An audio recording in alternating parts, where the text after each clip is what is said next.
Hi guys, welcome back. Welcome back to our channel for today's video, everyone.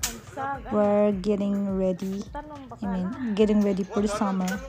We have few guests coming, and this tree here, I regret planting this tree here because it's getting big, guys, and yung roots niya, lalaki din yan, tapos masisira yung cement dyan, yung bahay. Kaya I decided to ask Sammy to cut it and pulled it, para hindi na siya lalaki pa ng lalaki. Ang ganda sana. Sayang ganda na sana. Para na siyang Christmas tree, guys. Kaso lang, lumalaki siya ng lumalaki. Yun. Inutusan ko sa Sammy na bunutin yan. Gustong-gusto nga nila sayang hindi na ma-transfer sa ibang lugar kasi malaki na siya, hindi na siya mabunot, guys. I'm praying that hindi pa nakadamage yung roots niya.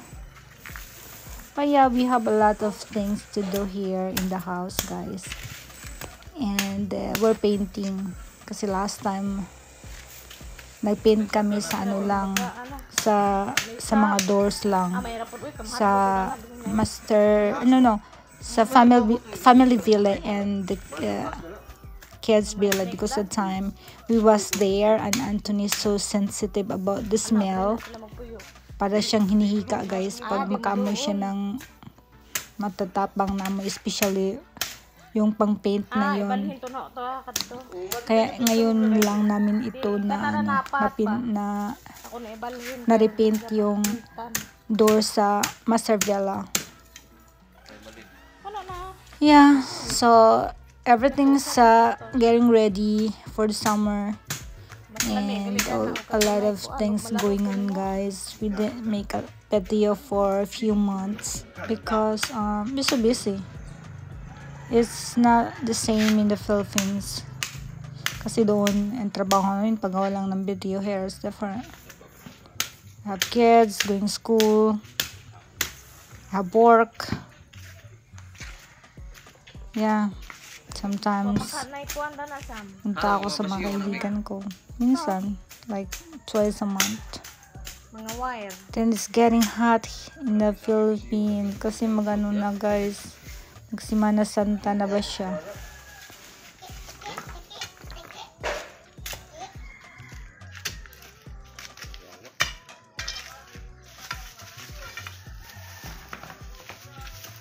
Tana manuksok ang mga sagbot. Wa ulo ni hija. Ugat. Duha ka bara, way bara to sa. Ujak kameron. Kami mo natin magigahi ni. Ujak kamer na lang. Karong Kuan ko yun kaya. Ako tayo butan na. Di aram juga okay na ibang bilin. Sakara na ko. Sayang sana, guys. Sana hindi ko na lang tinanim dyan dati. Because before, when we bought those plants, guys, our yard is not done. Puro pa siya bato, guys. Kaya hindi ko pa talaga alam kung saan ko itatanim. Tapos yun, nakalimutan ko na lang. Hindi ko na inilipat sa iba. Yun. But yeah. And my flowers, oh my god, they're really getting nicer. I'm so lucky I have good caretakers. Pakasipag nila, guys. At you can trust them with the money, with the works, with the guests. Mapagkatiwalaan talaga sila.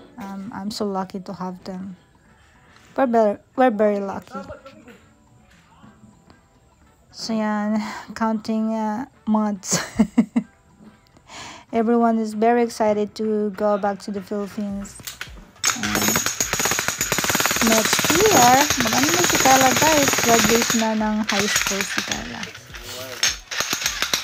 and if she can keep her grades, then may ano siya, magka-scholarship siya. Kunti na lang mababayaran. Yeah, I'm excited for my kids. And Tia always talking about the Philippines, that she wanna go to school in the Philippines. And Anthony is laughing because, you know, in the Philippines, you have to go there, the school start at 7:30 until 5 in the afternoon. Kasi iba dito sa ano guys, sa US kasi.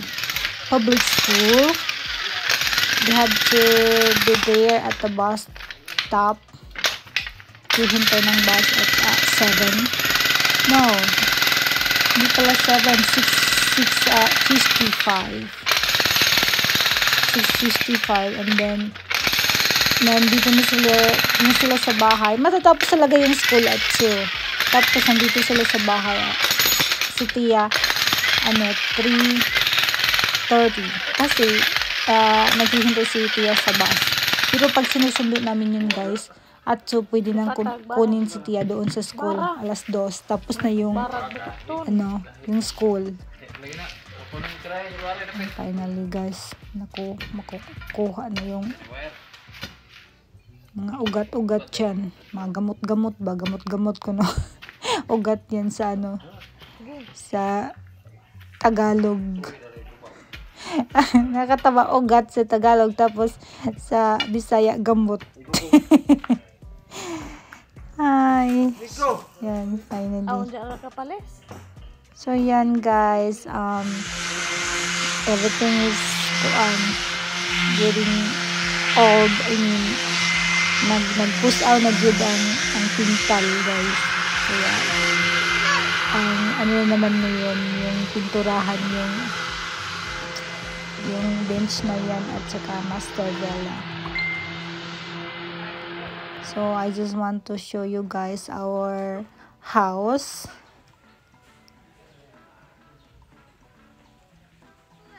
My flowers, it's just a little bit dark because we're making video at 12:00.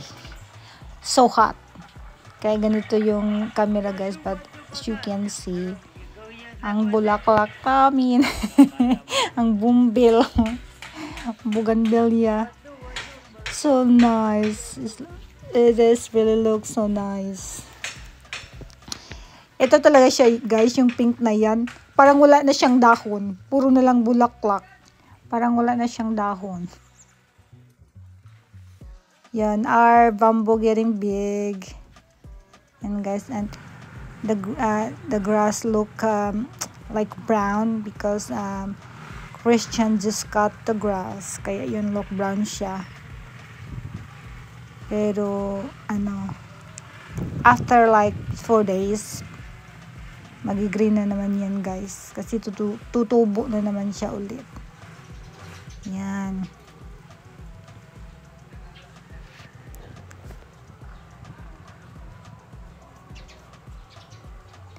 Hindi siya masyadong malinaw ang camera kasi hindi kasi nagamit ng guys, iPhone. Ibang phone yung gamit. Kaya hindi masyadong malinaw yung camera. But in person, ang gaganda ng mga ko guys, mga bougainvillea ko. Inaalagaan talaga nila. I'm very thankful to my caretakers, even our guests. They love our flowers. Yung talaga nakadala ba o ganindot sa surrounding guys is the flowers.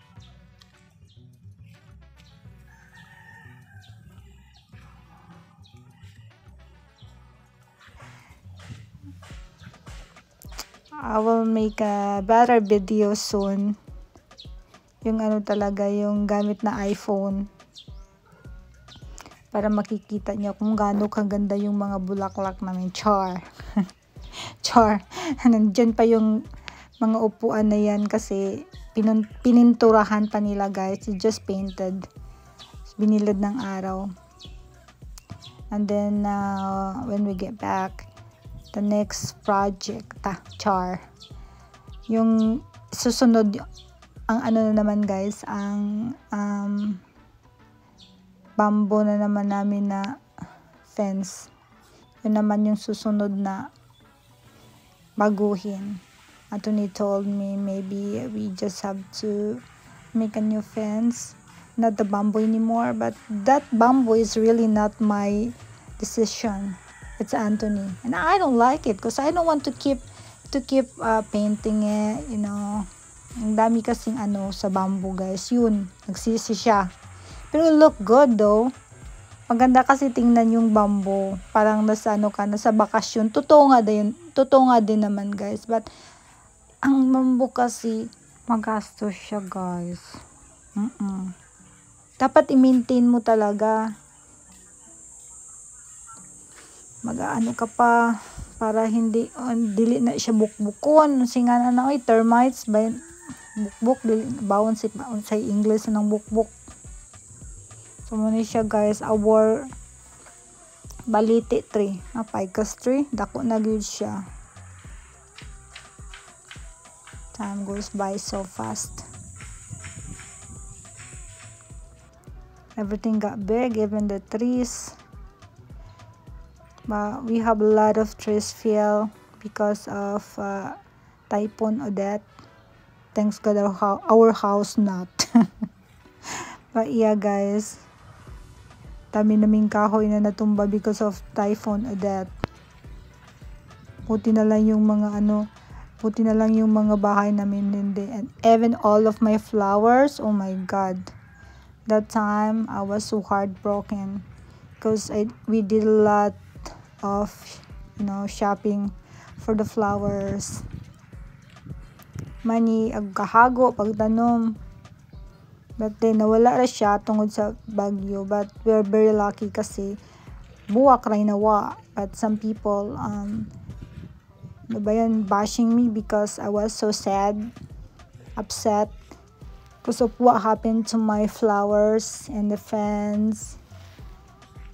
Some people just don't understand that I did a lot of, you know, work, pasingot, money. But yeah, some of them are right too, because at least we are safe thanks to my husband. Kasi yung bahay namin strong enough. I got so worried at the time because you know guys, we have big doors and all glass. Puti na lang talaga hindi siya na ano, pero grabe yung pagyo na yun guys, nakakatakot. Yeah. I'm so happy. My flowers coming back. Nag-bloom did siya. And we plant few trees here. We have fruit trees, rambutan, santol, we have some limoncito, we have some mangosteen, jackfruit. Ano pa ba? Iwan ko ano pa yung natanim namin dito.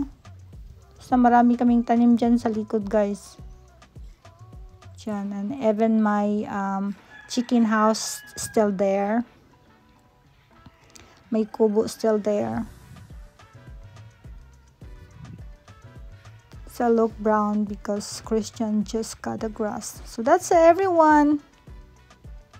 Thank you so much for always watching.